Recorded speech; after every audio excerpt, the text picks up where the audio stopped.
ரூபாய தீமகி தன்னோ யோகிராம் சரத்குமார் பிரச்சோதயா. என்னுடைய குருநாதர் நாம ரிஷி தபஸ்வி பொன் காமராஜ் மகாராஜ் அவர்களுடைய அருளாசியோடு பகவான் யோகிராம் சரத்குமாருடைய பெருங்கருணையோடு ஆசீர்வாதத்தோடு இன்றைய தினம் யோகிராம் சரத்குமார் நாம பிரச்சார குடில் மூலமாக நாங்கள் அனைவரும் இன்று பகவானுக்கு பாத பூஜையில் காணிமடத்தில் வந்து பகவானுக்கு பாத பூஜை செய்து கலந்து கொண்டோம். இதில் பகவானுடைய பெருங்கருணை என்னென்னா, ஜனவரி 22 2024 அன்னைக்கு அயோத்தியில் பகவான் ஸ்ரீராமருக்கு பிராண பிரதிஷ்டை பண்ண அதே நாளில் தான் நம்மளும் யோகிராம் சரத்குமார் நாம பிரச்சார குடியில் பகவானை வந்து பிராண பிரதிஷ்டை பண்ணோம். அன்னைக்கு அவருடைய முக்கிய சீடர், மிகப்பெரிய சீடர், நாம பிரச்சார பீரங்கி நாம ரிஷி தபஸ்வி பொன் காமராஜ் சுவாமிகள் வந்து தலைமையேற்று அதை மிக சிறப்பாக பிராண பிரதிஷ்டை பண்ணி கொடுத்தாங்க. யூ ஓன்ட் பிலீவ், நீங்கள் நம்பவே மாட்டீங்க, அவர் சுவாமியோட திருப்பாதங்கள் எனக்கு கொடுத்துருந்தாங்க. சுவாமி யோகிராம் சரத்குமார் நாம பிரச்சார குடியில் தொடங்கினதோடு நாங்கள் கொண்டு வச்சுட்டேன் அவருக்கு பாதத்தை.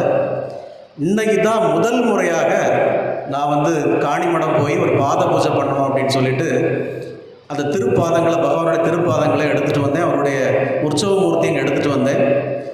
நீங்கள் நம்பவே மாட்டீங்க, இங்கே வந்த உடனே பொன் காமராஜ் சுவாமிகள் வந்து அதையும் வச்சு நம்ம சேர்த்து பாத பூஜை பண்ணிடலாம் அப்படின்னு சொல்லி பெருங்கருணையோடு கூறினார்கள். இதை விட பெரிய ஆச்சரியம் என்னென்னா, அந்த முதல் பாத பூஜைக்கு பகவான் யோகிராம் சரத்குமாருடைய முக்கிய உறவினர்கள், அதாவது பரிவார், அவருடைய பரிவார், யோகிராம் சரத்குமார் கா பரிவார், அவருடைய முக்கிய அங்கத்தின் ஒரு குடும்ப உறுப்பினர்கள் காசி, அந்த நர்தனா கிராமத்திலிருந்து எல்லோரும் இன்று காணிமடத்தில் வந்திருக்கிறார்கள். அவருடைய முக்கிய குடும்பத்தினர்கள் அனைவரும், அவர்களும் சேர்ந்து அந்த பாத பூஜையில் கலந்து கொண்டது தான் பெரிய சிறப்பு. பெரிய சிறப்பு. இது பகவானே எங்களோடு இருந்து ஆசீர்வதித்தது போல ஒரு நிகழ்வு இன்றைக்கு நடந்தது. அவருடைய ஏற்பாடு இது, அவருடைய நிச்சயமாக பகவானுடைய ஒரு ஏற்பாடு தான், இல்லாமல் இருக்க வாய்ப்பே இல்லை. ஏன்னா நானும் திடீர்னு பிளான் பண்ணேன், அவங்களும் பகவானுடைய ஒரு சொந்தக்காரங்களும் இன்னைக்கு வர்றதா சுவாமிக்கு இன்ஃபார்ம் பண்ணாமல் திடீர்னு வந்திருக்காங்க. எல்லாரும் வந்து இன்னைக்கு அவருடைய திருவிக்கிரகத்துக்கு, அவருடைய பாதங்களுக்கு பாத பூஜை பண்ணி, இந்த கொஞ்சம் முன்னாடி பார்த்துருப்பீங்க, பாடல்கள் எல்லாம் பாடி பகவான் யோகிராம் சரத்குமாருடைய மனம் இன்று குளிர்ந்து ஒரு கங்கா நதி போல பாய்ந்து கொண்டிருக்கிறது. அவருடைய திருவுள்ளம் அத்தனை அளவுக்கு ஏற்கனவே காணிமடத்தில் பகவான் யோகிராம் சரத்குமாருடைய ஆன்மா பரிபூர்ணமாக குளிர்ந்த நிலையில் இங்கே குடிகொண்டிருக்கு. இன்று அவருடைய உறவினர்களெல்லாம் பார்த்து அவர்களெல்லாம் வந்து அவரை துதித்து பாடி அவருடைய பாதத்துக்கு பூஜை செய்தோன்னா பகவான் எவ்வளவு சந்தோஷப்பட்டிருப்பார்னு உங்களுக்கெல்லாம் நான் சொல்லி தெரிய வேண்டியதில்லை.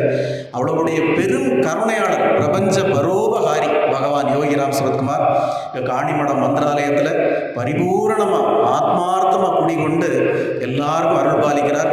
இன்றைக்கி எனக்கு அருள் பாலித்தது போல, பகவான் யோகிராம் சரத்குமாருடைய உறவினர்களுக்கு அருள் பாலித்தது போல, யோகிராம் சரத்குமார் நாம பிரச்சார குடில் உறுப்பினர்களுக்கு அருள் பாலித்தது போல, எல்லா மக்களும், காணிமடத்துக்கு வரக்கூடிய எல்லா மக்களுக்கும் பகவான் நிறைவாக பரிபூர்ணமாக எல்லா அருளும் வளமும் நலங்குவார்கள்னு நான் நம்புகிறேன். யோகிராம் சரத்குமார் மகாராஜுக்கு ஜெய். இந்த கலியுகத்தில் கண்கண்ட கடவுள் பகவான் யோகிராம் சரத்குமார் மட்டும்தான். அவர் பண்ணிருக்கக்கூடிய அற்புதங்களுக்கு அளவே கிடையாது. அதை வெளியே சொல்லி எல்லா மக்களும் யோகிராம் சரத்குமாரை அறிந்திருக்க வேண்டும் என்கிற ஒரே எண்ணம், ஒரே ஒரு நல்லெண்ணத்தில் நம்ம இந்த விஷயங்களை முன்னெடுத்து செல்கிறோம். யோகிராம் சரத்குமார் மகாராஜுக்கு ஜெய். யோகிராம் சரத்குமார் மகாராஜுக்கு ஜெய். யோகிராம் சரத்குமார் மகாராஜுக்கு ஜெய்.